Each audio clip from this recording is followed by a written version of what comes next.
magluto tayo ng chicken adobo. Baon natin sa school, ay sa trabaho.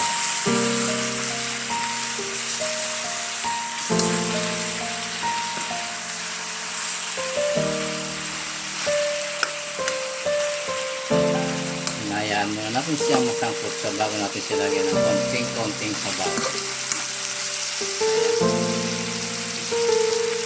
Pwede na siguro lagyan ng konting sabaw yan.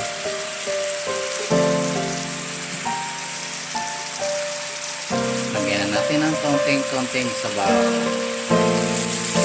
para lumambot ng konti yung meat ng chicken o yung karne ng manok.